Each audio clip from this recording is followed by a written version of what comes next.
Bismillahirrahmanirrahim. Assalamualaikum warahmatullahi wabarakatuh.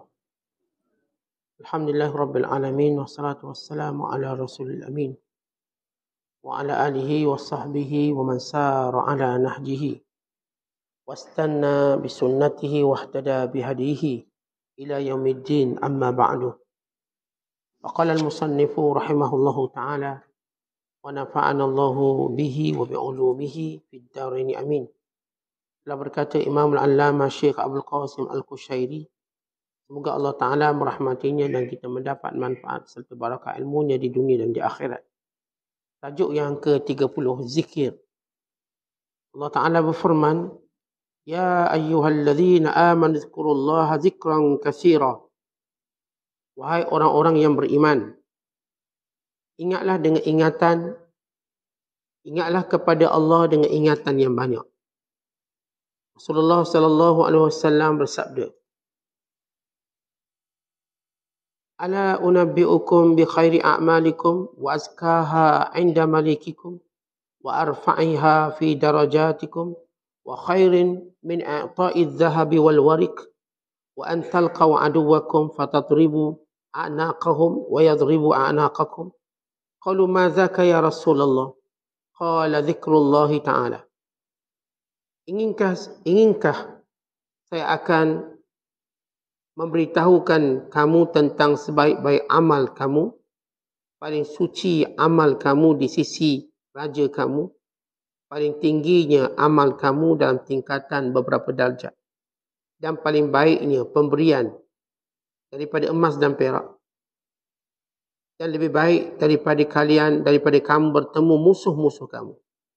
Maka kamu memukul leher-leher mereka dan mereka memukul leher-leher kamu. Para sahabat bertanya, apa itu wahai Rasulullah? Baginda sallallahu alaihi wasallam menjawab, zikrullah, mengingati Allah. Rasulullah sallallahu alaihi wasallam bersabda, la taqumus sa'atu ala ahadin yaqul Allahu Allah. Hari kiamat tidak akan datang pada seorang yang mengucap Allah Allah. Rasulullah sallallahu alaihi wasallam juga pernah bersabda, la taqumus sa'ah hatta la yuqalu fil ard Allah Allah. Kiamat tidak akan terjadi sampai di bumi ini tidak ada lagi yang mengucapkan Allah Allah. Muslimin dan muslimat dan penonton dirahmati Allah sekalian. Sesudah kita menjelaskan tentang al-hurriyah, yakni kemerdekaan, kebebasan. Bebas hati kita daripada ta'alluq, daripada bergantung dengan segala urusan yang menyibukkan diri kita selain daripada Allah Subhanahu Wa Taala. Maka kita mendaki ke tangga yang berikutnya, iaitu zikrullah, berzikir kepada Allah Subhanahu Wa Taala. Kalau kita perhatikan dalam Al-Quranul Karim, Allah Subhanahu Wa Taala bila menyebut perkataan zikir, maka Allah Ta'ala menyebut dengan perkataan zikir yang banyak. Di antaranya ayat yang kita bacakan ini, Ya ayyuhalladzina amanu dzkurullaha dzikran katsira. Wahai orang-orang yang beriman, ingatlah Allah dengan ingatan yang banyak. Kenapa Allah Subhanahu Wa Taala menyuruh kita ingat Allah dengan ingatan yang banyak? Kerana kalau kita tidak ingat Allah Ta'ala dengan ingatan yang banyak, kita pasti akan ingat benda lain dengan ingatan yang banyak. Dan benda-benda lain yang kita ingat selain Allah dengan ingatan yang banyak boleh merisaukan kita, membimbangkan kita, menakutkan kita. Bukan menjadikan kita sombong, bukan menjadikan kita lemah, bukan menjadikan kita kesunyian, bukan menjadikan kita sesat, bukan menjadikan kita tidak keruan ataupun tidak berada dalam keadaan yang baik ataupun tenang. Hanya dengan mengingati Allah Ta'ala banyak-banyak, merawat semua benda itu. Terutama manusia, sifat semula jadi dia, fitrah dia. Diganggu dengan pelbagai wasawis, was-was. Diganggu dengan pelbagai khawatir, lintasan-lintasan hati. Diganggu dengan lintasan-lintasan akal. Diganggu dengan bisikan-bisikan yang pelbagai.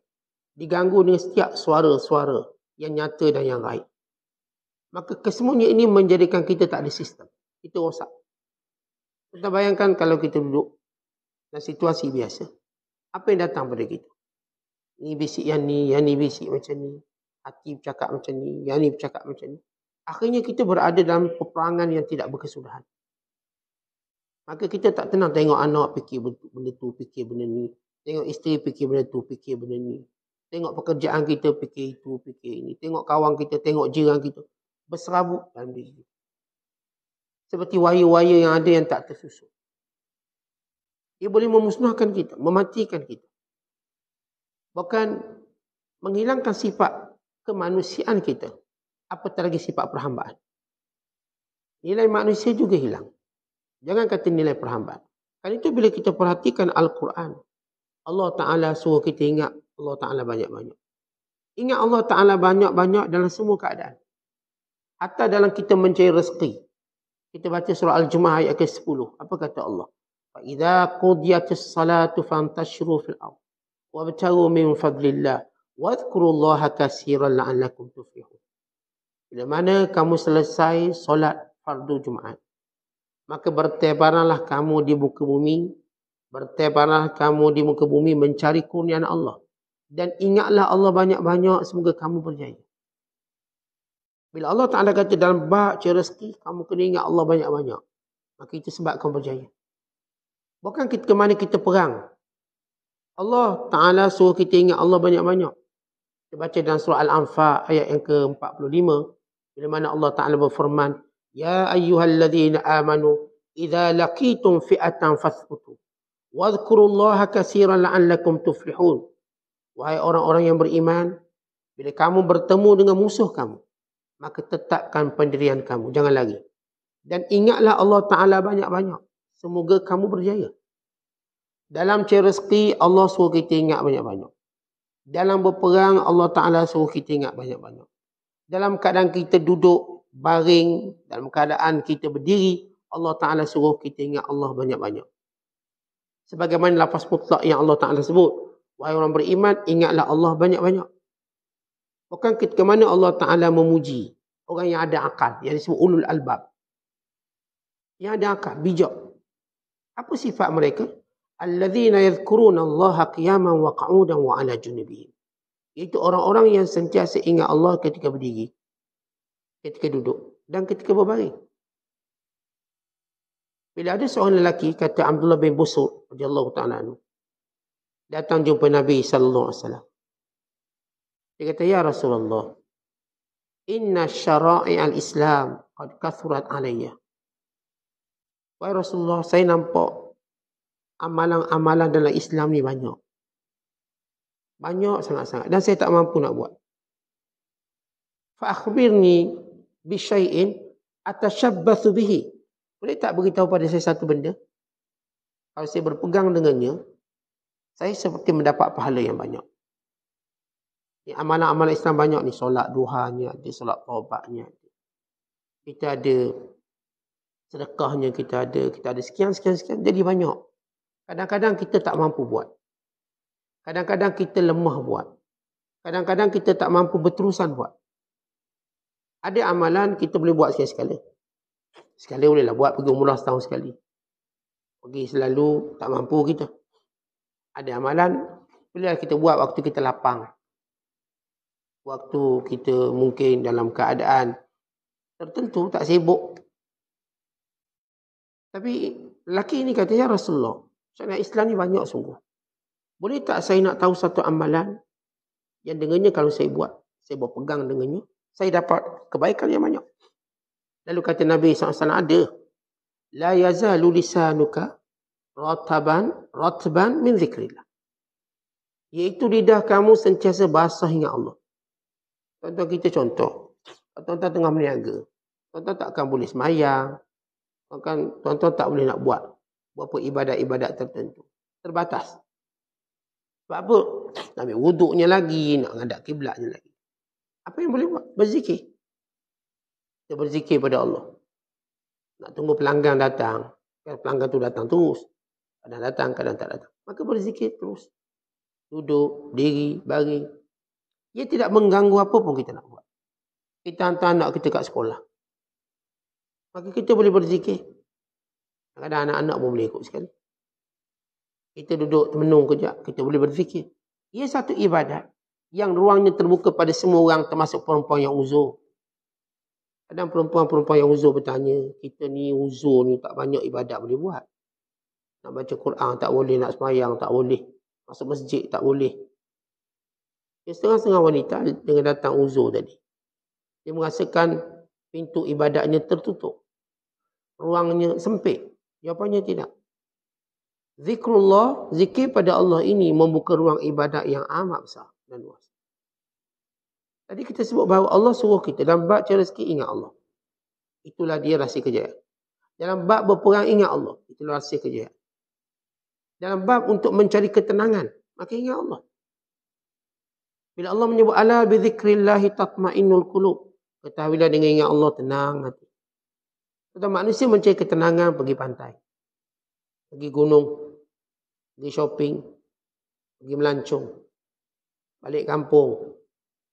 Tapi kesemua ketenangan itu dia bukan bersifat tetap. Dan diikuti dengan bebanan-bebanan. Yalah, pergi melancong memanglah tenang, tapi tengok bil keluar tu hilang tenang balik. Habis duit. Balik kampung memang tenang, tapi duit banyak juga habis. Kalau kata balik lagi, tengoklah lain kali tahun depan lah pula.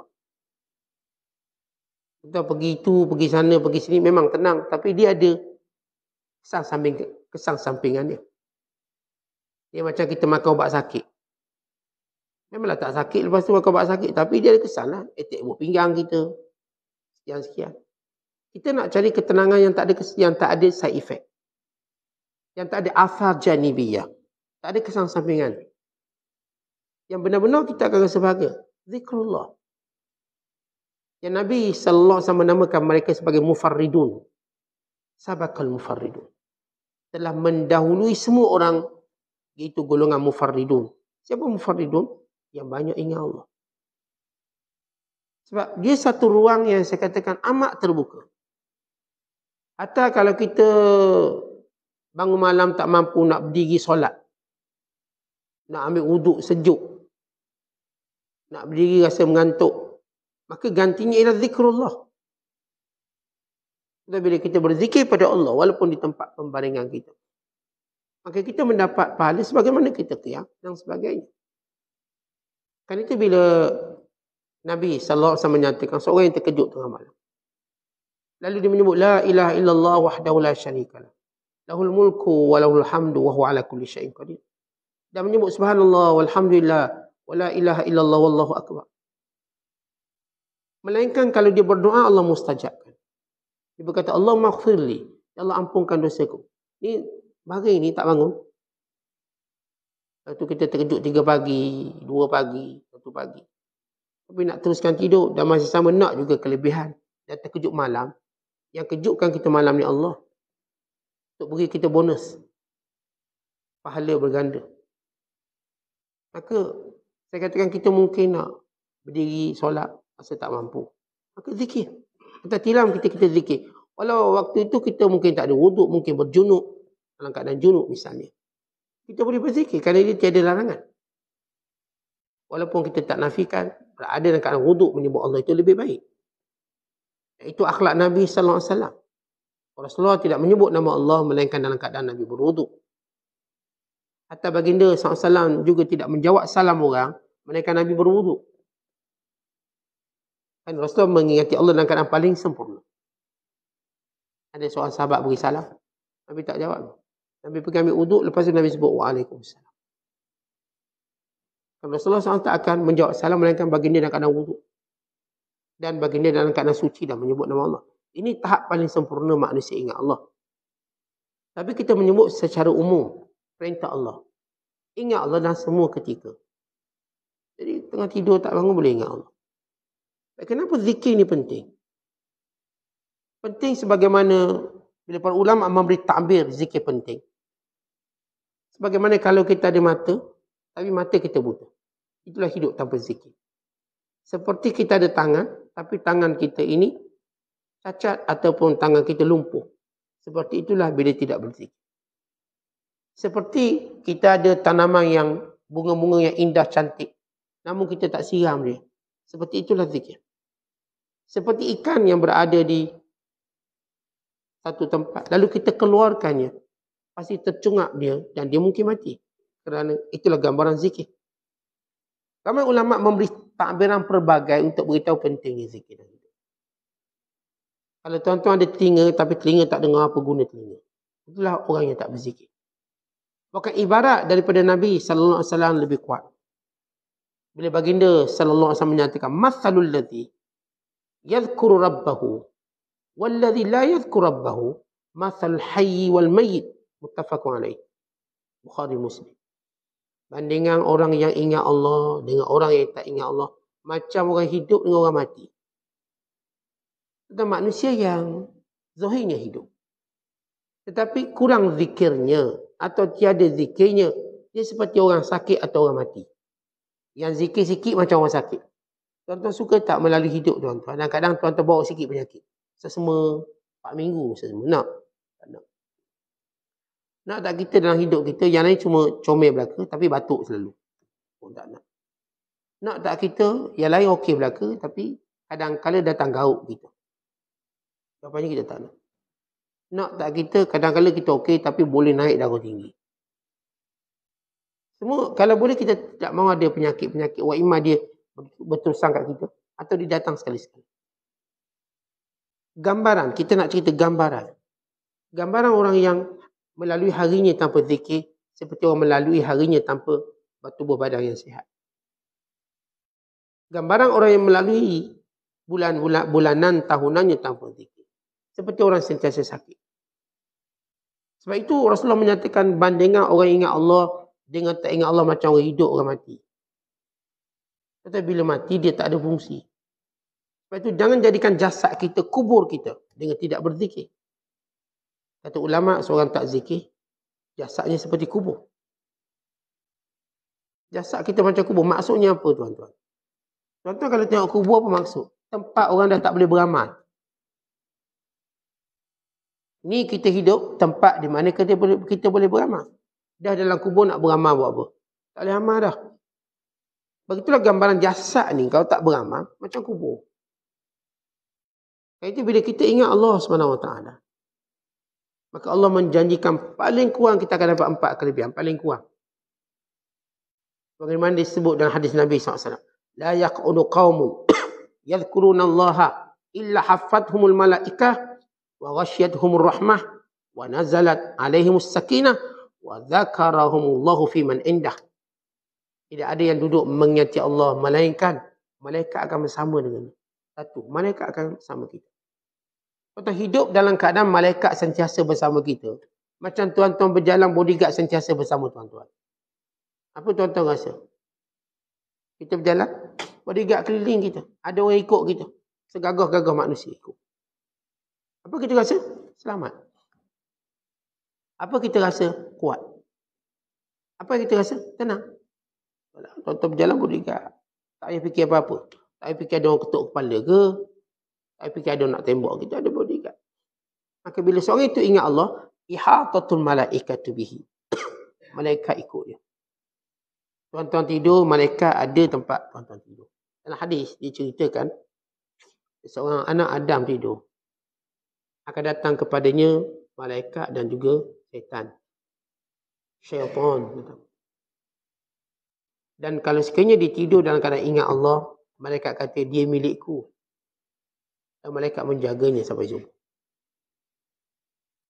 Dan kalau sekiranya dia tidur tanpa ingat Allah, malaikat akan terbang lari. Syaitan kata, oh dia dah jadi milikku, maka aku akan mengganggunya, lalu dia pun masuk dalam mimpi. Syaitan diganggu ni bukan sekadar duduk sebelah kita tidur ni, dia masuk dalam mimpi. Ya, syaitan boleh masuk dalam mimpi manusia dan mengganggunya. Akhirnya kita pun bangun dalam keadaan baik-mood lah mimpi. Dan mimpi mempengaruhi. Kalau Fir'aun mimpi pun dia tak tenang. Mimpi kerajaan dia runtuh, terus tak tenang. Keluar Qara, bunuh semua budak lelaki. Namrus juga begitu, diganggu oleh mimpi. So, kalau kita baca cerita raja-raja yang hebat, semua mereka diganggu oleh mimpi. Walaupun secara fizikal mereka tak boleh diganggu. Tapi ujian mereka dapat mimpi yang menakutkan.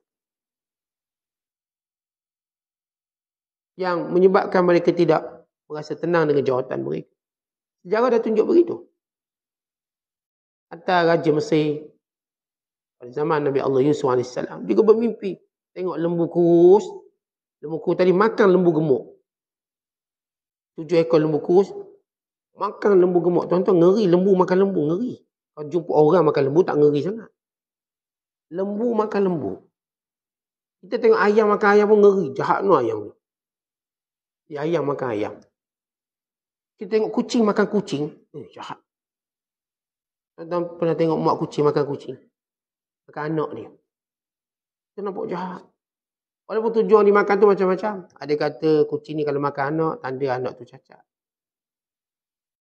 Ada kata kucing bila makan anak sebab mak tu sakit. Tak cukup protein dia melainkan melalui daging ni. Orang buat kajian kenapa kucing makan anak kucing. Macam tikus makan anak tikus.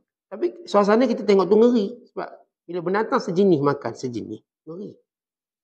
Tengok kucing makan tikus tak ngeri sangat. Kucing makan kucing. Raja ni mimpi lembu makan lembu. Dia punya ngeri dia. Tak tidur dia. Panggil semua. Siapa boleh tafsir mimpi?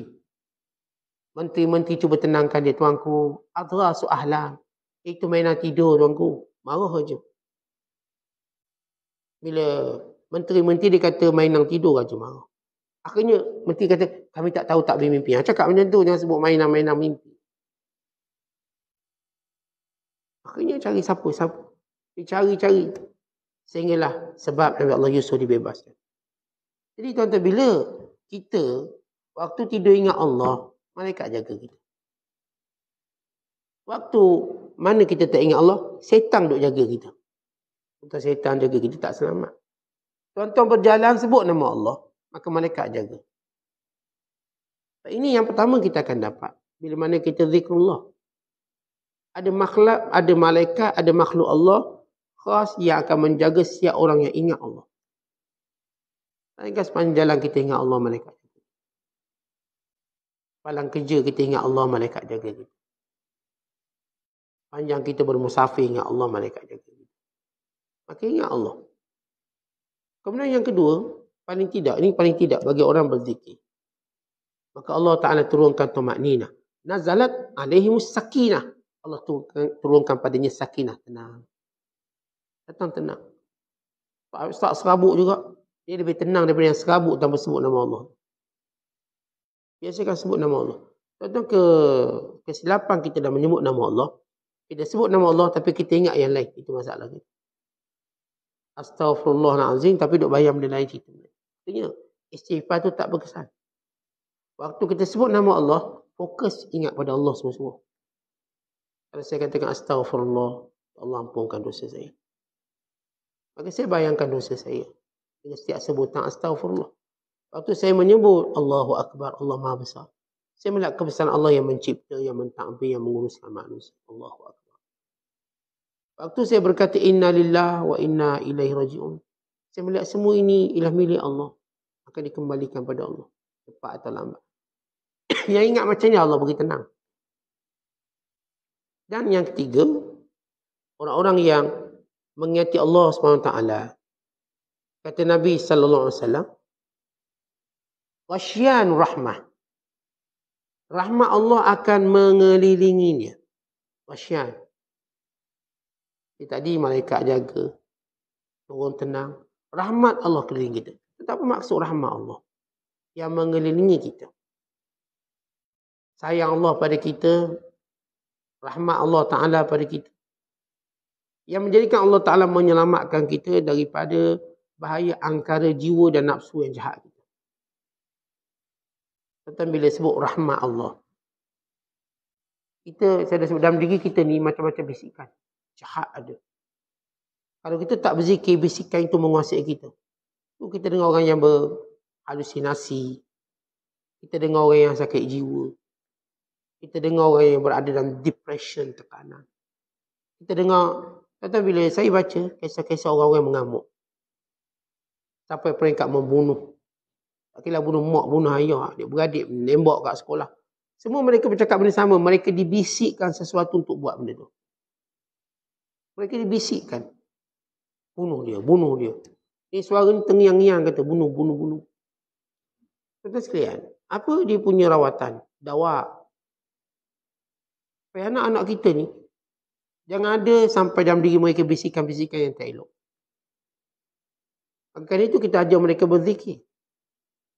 Kita pun sama, biar jangan ada bisikan buruk. Kita yang bernama suami, kita bernama isteri, kita bernama orang yang ada kuasa dan sebagainya. Kan dalam diri kita ada bisikan-bisikan untuk buat jahat. Innan nafsala ammaratun bisu' illa ma rahima rabbi. Sesungguhnya nafsu kita ni suruh jahat je, melainkan siapa yang Allah rahmati. Maka itulah zikir. Kata saya ada bisikan yang tak baik. Tuan-tuan ada bisikan tak baik. Hampir kita melakukan bisikan tak baik ini kalau tidak kerana rahmat Allah. Kita kadang-kadang hati bisik yang lempang budak ni pukul budak ni mari ayat-ayat tu. Ayat-ayat nak buat jahat. Perkataan-perkataan nak jahat, nak jadi jahat. Semua perkataan ini akan terus datang ke dalam diri kita. Dia kuat tak kuat, itu hal yang lain. Tapi dia datang. Semua orang akan datang benda ni. Kadang-kadang kita sembahyang Tok Imam panjang pun nak bawa Tok Imam. Imam ni tendang pun tahu. Dia datang. Ustaz-ustaz ceramah tak habis-habis dia kuliah ustaz ni. Tutup mic pun tu, dia datang. Dan hati dia. Dia baik, dia dengar kuliah. Dia pun catat macam biasa, tapi hati dia bisik. Apa ustaz ni cakap abad ni macam nak kena kaku je. Dia mari bisikan tu. Ustaz ni cakap tegur mu, dia boleh kata ustaz ni kata kaku. Jadi ini bahasa-bahasa jahat yang ada pada setiap kita. Saya ada bahasa jahat ini, tuan-tuan ada bahasa jahat. Dan dia akan terus sibuk. Dia lebih sibuk pada mana-mana highway. Kita highway ni sibuk air raya je. Hati kita jalan paling sibuk dalam kehidupan kita. Dia tak tunggu raya. Tiap-tiap hari sibuk. Dia duduk jam setiap hari dengan perkataan-perkataan buruk. Kalau tuan-tuan biarkan benda ni, kelak perkataan tu akan keluar. Tu kita dengar, dia dah lama pendam Ustaz. Akhir-akhir ni keluar benda dia pendam. Ini cerita orang pendam-pendam. Tahu dalam Islam, bagaimana nak, sebab kita takut orang yang bila dimarah pendam, dibenci pendam. Sebab kita yakin satu hari nanti akan keluar. Dan keluarnya dengan cara paling dahsyat. Dia dah lama pendam benda tu, akhirnya hari ni keluar dah bunuh orang ni. Dalam Islam, kita tidak mahu kejahatan itu terpendam dalam diri kita yang akhirnya akan keluar. Dan merosakkan usaha sabar kita selama ni. Saya dah lama sabar dengan awak. Dia ayat tu, dah lama sabar. Kita orang beriman sabarnya tak habis. Kita takkan habis sabar. Sehingga Allah beri kita kemenangan. Sehingga Allah beri kita jalan keluar. Orang yang kata, saya dah habis sabar ni, dah habis sabar. Sebab itu kita selalu ingatkan dengan firman Allah Ta'ala, wa ma sabruka illa billah. Sabar kamu itu datang dari Allah, bukan diri kamu. Kalau kita rasa sabar datang daripada diri kita, dia akan cepat habis. Sekejap je habis. Tapi kalau kita tahu sabar itu datang dari Allah, lalu kita mohon pada Allah, maka dia takkan habis. Akhirnya kita boleh sabar dalam satu tempoh yang lama. Sehingga kita melihat kejayaan. Sabar tengok kerana anak-anak, degil, nakal, kita nasihat. Akhirnya sampai anak kita percaya. Sabar kita tengok kerana bini kita, bla bla bla. Akhirnya sampai bini kita jadi soleh. Sabar tengok perangai lelaki kita, bla bla bla. Akhirnya sampai suami kita jadi soleh. Itulah dia kejayaan. Dia tak ada cerita habis sabar. Tentang kita baca kisah yang banyak. Bagaimana kisah isteri yang sabar dengan suaminya. Sama ada Allah matikan dia dan keadaan dia menahan sabar. Seperti Asyah. Sabar dia dengan Fir'aun. Sampai Allah matikan dia. Tak adalah dia nak lari daripada istana. Tak ada. Dia sabar. Dia menghadapi suami yang macam ni. Mendoakan supaya dia dapat masuk syurga. Atau ada orang sabar pada suaminya sehingga suaminya jadi baik. Sabar isteri Ikrimah bin Abi Jahal. Suami gangster besar. Isterinya beriman. Kalau pujuk suami, bang, jadilah orang baik, bang. Rasulullah tu baik orang ni. Kalau abang datang jumpa dia, abang minta maaf. Dia pasti maafkan abang. Kan Ikrimah dan senarai orang yang kena bunuh. Bila Rasulullah SAW buka kota Mekah. Senarai orang-orang yang kena bunuh sebab jahat sangat. Isterinya beriman. Isteri cari. Isteri dia minta pembantu lelaki dia ikut saya nak cari suami. Bayangkan seorang isteri mencari suami untuk beri hidayah, untuk beri sebab hidayah. Paksa menempuh padang pasir. Tengah padang pasir, dia punya khadam buat hal, nak rogoh dia. Kadang-kadang, tapi kadang tengok tak ada orang ni perempuan. Sebab lelaki, walau selemah mana pada pandangan wanita, jangan ada waktu dia akan menguasai kita. Supaya perempuan jangan berduaan dengan lelaki. Tak pusat dia ni pekerja saya tarik telinga dia.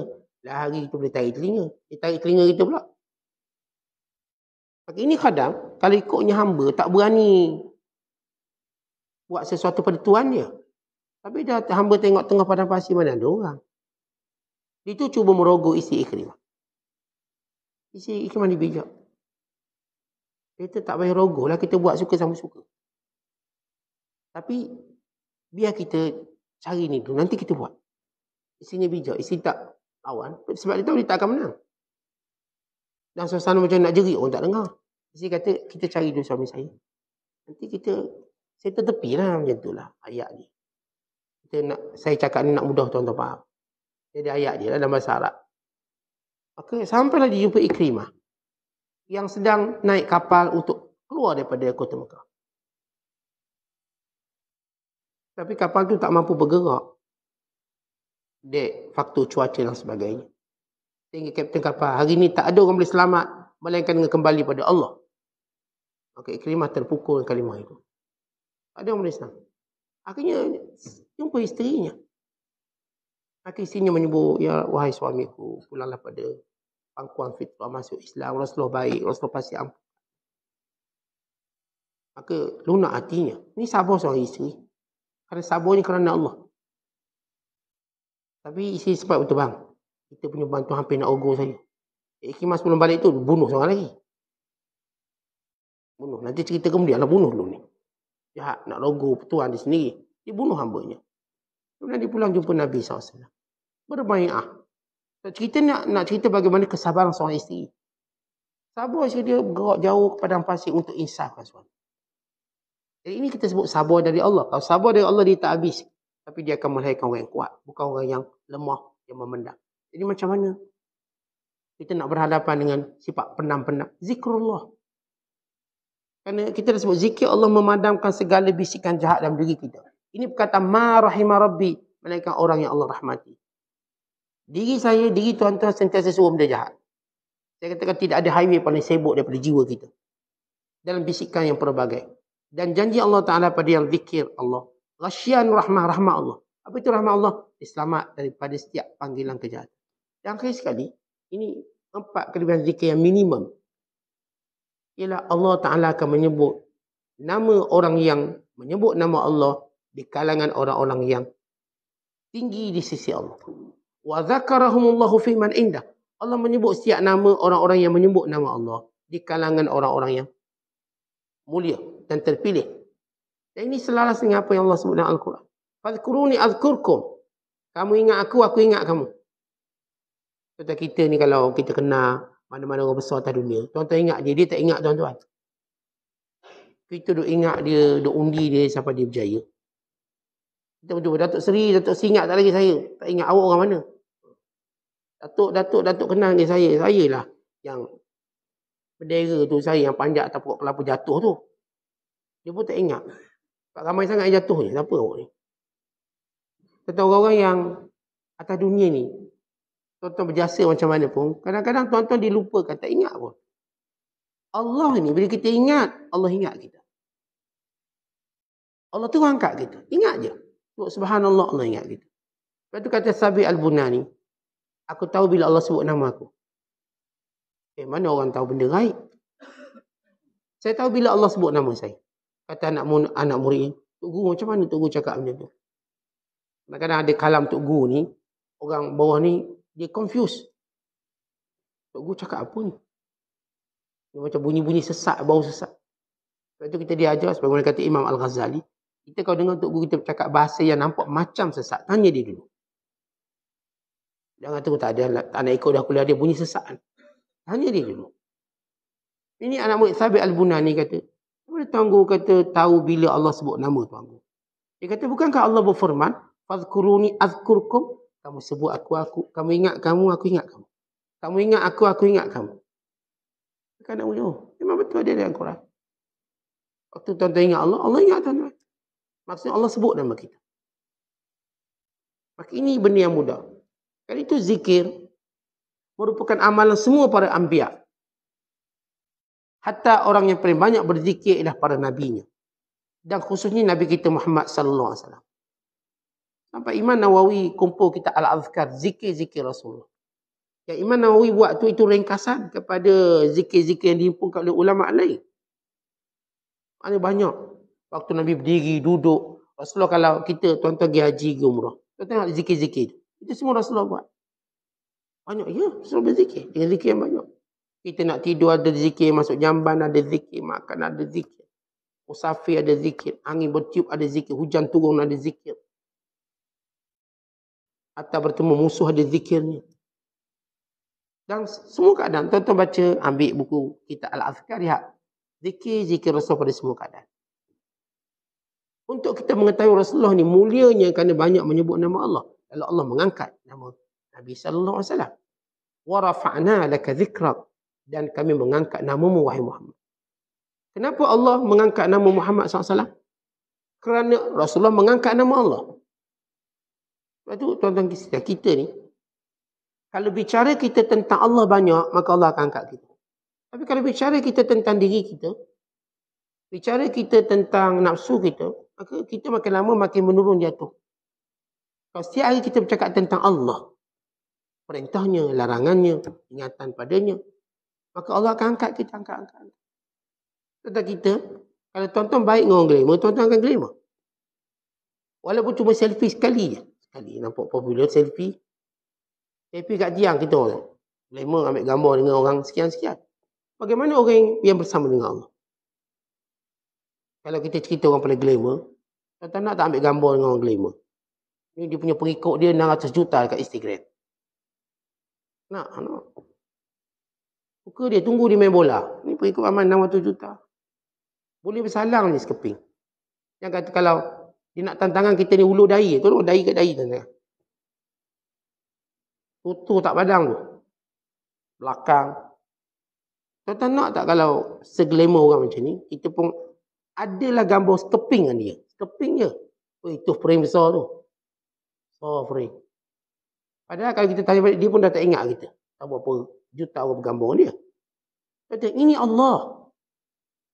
Ini manusia glamour, ketika ini Allah.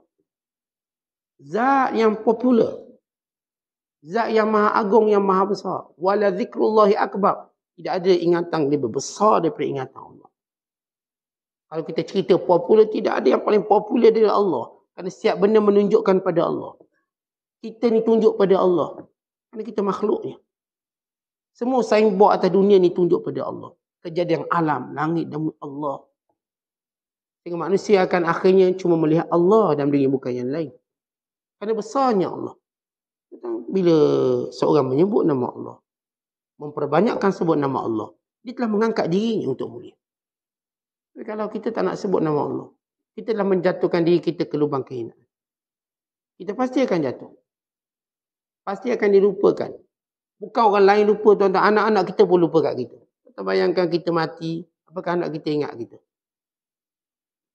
Dan kita lihat kenapa para alim ulama orang soleh. Walau dia mati, orang masih ingat dia. Bahkan orang ziarah kuburnya seumpama dia mati semalam. Tengok penuh. Kerana mereka orang yang telah menjadikan hidup mereka ingat Allah banyak. Ingat Allah banyak. Kita hari ni kenapa tenggelam? Hatta pada nama anak-anak kita pun tenggelam. Anak kita pun tak ingat kita. Jangan tunggu kita mati. Kita tunggu sikit, anak dah tak balik dah. Anak dah lupa telefon kita. Kita tanya, mana anak? Tahu tak balik. Tak telefon. Telefon pun tak. Sibuk pun. Dia telefon semua orang. Kita dia tak. Kita akan lalui zaman tu. Ada mungkin kadang-kadang tuan-tuan dah lalui zaman tu. Agak-agak anak kita telefon orang lain. Atas nama bisnes. Tiap-tiap hari telefon. Dengan kita dia tak ada bisnes. Walau bisnes paling besar dengan kita. Mak ayah. Anak-anak kena tahu. Bisnes dia paling besar ialah bisnes dengan mak ayah dia. Ini pemodal paling. Keuntungan paling banyak daripada mak ayah. Tapi kita tak call. Ayah nak call, nak telefon. Rasa macam lebih kredit ni. Tapi kalau token besar, oh ini projek. Tak dapat sampai sudah projek ni. Tapi tunjuk sibuknya lain macam. Pada mak itulah projek dunia akhirat kita. Itu kesilapan kita anak-anak. Tapi mak pun kena fikir, kenapa anak-anak aku tak ingat aku? Kenapa? Kerana kita tak ingat yang menciptakan kita. Allah. Maka Allah lupakan orang-orang yang paling kita sayang dalam hidup. Paling sayang. Ramai mana ibu dan ayah cerita anak-anak tak balik, anak-anak tak call, anak-anak even mesej pun tak. Kadang-kadang merayu pakai orang tengah, rayu baliklah, ayah ni dah dekat nak nazak lah ni. Merayu dan suat khabar suruh anak balik. Sampai begitu situasi masyarakat kita rosak. Ayah teruk ni ICU. Ni moderator ni orang tengah ni. Tolong rayu anak-anak baliklah kalau nak tengok ayah teruk dah ayah. Tak balik lagi. Sayangkan masuk suat khabarnya lagi. Merayu. Dari satu sudut anak tu masalah. Tapi sudut kita kenapa? Kita pun kaji kenapa. Kenapa orang-orang yang kita sayang tiba-tiba tidak mau berhubungan dengan kita waktu kita perlukan mereka. Ini anak cucu kita. Kerana masalah kita dalam mengingati yang menciptakan kita. Allah. Allah yang cipta kita. Kita tak ingat dia, maka Allah lupakan semua orang yang kita ingat dia waktu hidup. Dan tidak lupa mengingati Allah yang menciptakan kita. Jadi bila kita ingat Allah, Allah jadikan orang tu ingat kita. Kita orang dulu. Macam mana nak seorang tu ingat dia? Zaman kita ialah ada telefon, ada sekian-sekian, kita pun mesej lah. Nak suruh ingat, sepatah. Kita macam mana dulu menjadikan orang tu ingat? Yang ini merupakan amalan para ulama' zaman ini. Macam nak suruh orang tu ingat? Maka dia mengingati Allah. Lalu dia menyebut nama-nama orang yang perlu ingat pada dia. Maka orang tu akan ingat pada dia. Kita sebut nama Allah, supaya anak-anak kita ingat pada kita. Kecuaian kita kerana kita kurang sebut nama Allah. Maka saya sebut nama Allah. Mudah-mudahan dengan saya menjalankan tanggungjawab sebagai seorang hamba, maka Allah jentik balik hati-hati orang yang patut ingat saya. Macam saya kata saya, ayah, saya mahu anak saya ingat saya. Anak dia kerja sampai tak telefon bertahun namanya. Tu tak tahu khabar berita. Ini satu penyiksaan. Jadi macam mana solusinya? Tuan-tuan, ingat Allah banyak-banyak, istighfar balik, zikir. InsyaAllah orang-orang yang kita pernah sayang, dia akan ingat balik kita. Dengan cara apa? Dia akan ingat kepada kita. Atau Nabi Allah Yusuf AS. Nabi Yusuf ni, jauh Mesir, Palestin. Yusuf dalam penjara, luar penjara, dia tak pernah lupa ayahnya. Yaqub. Dan Yaqub AS juga tak pernah lupa anaknya Yusuf. Adik-beradik Yusuf dah lupa Yusuf. Menganggap Yusuf dah mati, dah lupa. Waktu mereka bertemu pun tak kenal. Kenapa bertemu tak kenal? Sebab mereka dah padam memori mereka tentang Yusuf. Pada kita kan kalau orang tu kecil besar, dia ada iras-iras ni mesti ada. Kita adik-beradik, kalau berpisah lama, iras tu kita tahu, iras dan dia. Orang walaupun kecil muka gini, besar muka lain, dia tetap meninggalkan kesan iras dia yang dulu. Nampak? Tuan kawan-kawan kita, lama kita tak jumpa. Tapi kita macam nampak iras dia ni. Ada beberapa watak yang menjadi kekal. Kita kenal dia. Dan ini Yusuf AS. Sebab dia ingat Allah, dia tak pernah lupa muka adik-beradik dia. Walaupun berpisah lama. Dia tengok dia tengok je, oh ni adik-beradik. Adik-beradik dia tengok, tak tahu ini Yusuf AS. Maka senang Yusuf buat perancangan. Sehingga mengatur pertemuan dengan adiknya. Dan mengatur pertemuannya dengan ayahnya dan ibunya. Kenapa begitu kuat Yusuf? Kerana dia orang yang mengingati Allah. Maka Allah jadikan orang-orang yang dia sayang tetap akan ingat dia. Dan Allah lindungi dia daripada orang yang ingat kejahatan. Sehingga tak kenal dia. Ini ringkasan daripada bagaimana kesan mengingati Allah SWT. Kalau kita lihat dalam hadis Rasulullah yang pengarang kita bawa di sini. Tadi tentang sebutlah nama Allah banyak-banyak. Jadi kita jangan sebut nama Allah sikit-sikit. Sebut nama Allah sikit-sikit, dia tak beri kesan. Sebut Allah sikit-sikit, dia ialah sifat munafik. Bagaimana Allah sebut dalam Al-Quran. وَلَا يَذْكُرُونَ اللَّهَ إِلَّا قَلِيلًا. Orang munafik itu, dia tak akan ingat Allah mereka sikit. Sikit. Dia sikit, macam mana sikit? Kalau orang ada, dia ingat. Sebab dia nak tunjuk, dia pun ingat macam orang lain. Bersendirian, dia tak akan ingat. Dia orang beriman, dia ada satu standard. Orang Melayu panggil simptom lah, simptom. Orang Arab panggil simptom. Dia panggil simptom. Yang Arab di Melayu kan. Ini alamat dia. Apa dia simptom orang-orang beriman? ingat Allah banyak. Kata banyak tu banyak mana? Banyak tu banyak ikut kemampuan kita. Dalam kemampuan kita, ia banyak. Bukan pada kemampuan orang lain. Yang ni ingat 1000. Saya ingat 100. Tak, saya ingat tu dah banyak. Sebab saya tak boleh ukur dengan orang lain. Setiap orang dia ada nilai banyak yang berbeza. Jadi kita sebut kaya lah. Kaya orang ni tak macam kaya orang tu. Tapi dia kaya lah. Ada rumah, ada kereta. Kaya orang ni pula tak kaya macam orang tu. Masing-masing ada nilai kaya macam cerdik macam ilmu. Dia pandai. Pandai orang ni tak sepandai macam orang ni. Bila kita sebut ingat Allah banyak-banyak, bukanlah saya nak banding zikir saya dengan zikir fulang dia fulang. Tak, dia zikir 5,000. Saya takkan banding dengan dia. Saya mengambil itu pada perbuatan saya dah banyak. Saya kalau dapat istighfar 10 kali banyak. Saya dapat istighfar 100 kali banyak. Jangan tuan-tuan banding yang 1,000, 10,000 tu. Dia dengan dunia kita. Apa kemampuan kita ingat Allah? Maka cuba buat banyak daripada biasa. Malah ingat 3 saat hari ni 5. Maka banyak lah tu. Sebut ni. Banyak. Sehingga kita rasa satu jumlah yang kita masih mampu buat. Tuan-tuan jangan ikut orang lain buat 10,000. Tuan-tuan buat 10,000 sampai tak jadi kerja. Kenapa? Orang zikir lagi 5,000 saat tu tak cukup. Tu tak pergi kuliah ustaz tu 5,000 lagi tak. Tuan-tuan, zikir kita tidak membengkalaikan tugas kita. Itulah zikir sebenar. Bukan zikir sampai tuan-tuan tu bengkalai. Sampai tak pergi sekolah, tak pergi kerja. Kenapa? Zikir. Kita sound ke bini kita, awak ni tak masak sarapan. Bang, zikir saya tak habis lagi 2,500 bang. Baru 500. Suami tengok jangan ni kalau sarapan pun 11 pagi lah ni. Jadi, itu bukan zikir yang sebenar. Zikir tidak pernah menghalang kita punya tanggungjawab kita, urusan kita. Kalau tuan-tuan tukang kayu, tuan-tuan tukang kayu lah. Kerja macam biasa. Ini sahabat-sahabat. Tak ada pun kerana zikir mereka membengkalai semua kerja mereka. Sebab zikir bukan satu benda kita kena stop duduk setempat. Ia satu pergerakan hidup. Ia pergerakan hidup. Maka sahabat mereka berkebun, nyanyi, meniaga. Tapi diri mereka tak pernah berhenti zikir. Mereka berperang, mereka tak pernah berhenti zikir. Bukan jenis orang yang, ikat diri berzikir sampai semua kerja tak buat. Tak, saya minta cuti seminggu nak berzikir. Peliknya. Tak pernah sahabat cuti seminggu nak berzikir. Betul? Kan awak sudah faham, salah faham makna zikir. Jadi saya kata banyak tadi tidak mempengaruhi pekerjaan kita. Kalau wanita ini seorang suri rumah, seorang ibu, dia tak akan berhenti kerjanya masak sarapan untuk anak-anak. Dalam keadaan dia berzikir. Itu zikir dia buat. Kalau saya seorang guru, tak jadikan saya sempat ambil cuti hari ni sebab saya nak zikir. Ustaz dah sebut zikir banyak, hari ni ambil cuti. Cuti CRK, cuti rehat khas. Saya kata tidak perlu. Pergilah kerja. Dan awak berzikir. Daripada awak naik kereta dari rumah, daripada kosong, termenung kosong. Maka zikir. Maka itulah zikir yang banyak.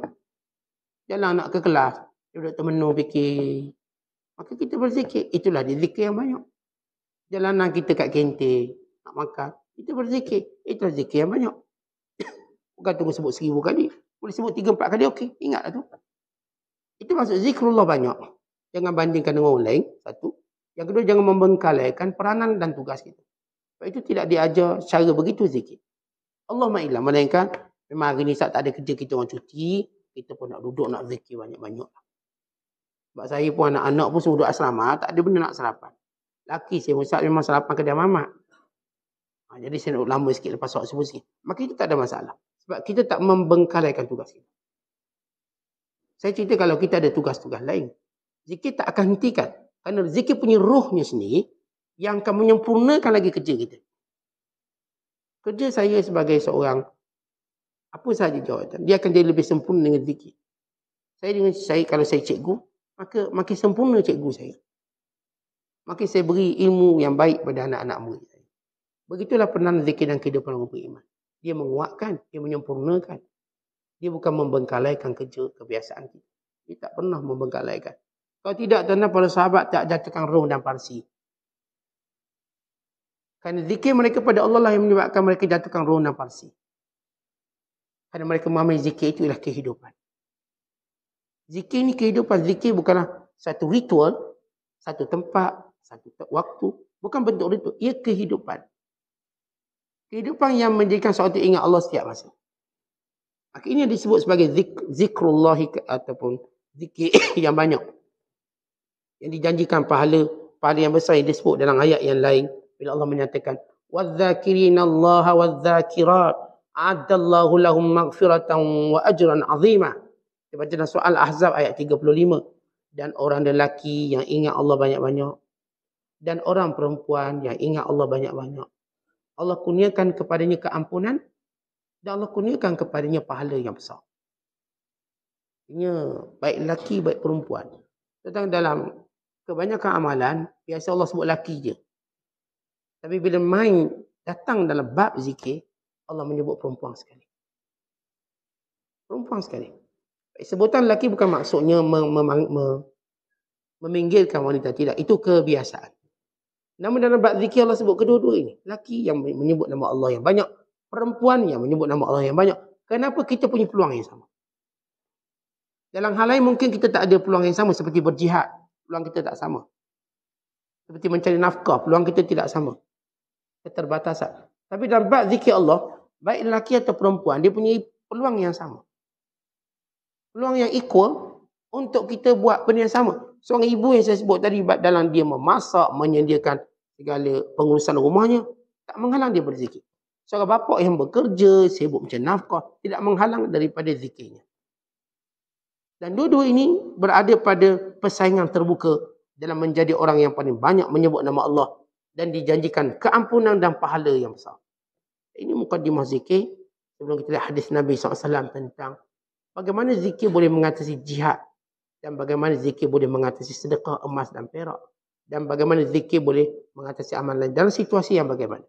Apakah hadis ini bersifat mutlak atau bersifat khas kepada golongan tertentu, pada keadaan tertentu dan waktu tertentu? Wallahu a'lam bishawab. Assalamualaikum warahmatullahi wabarakatuh.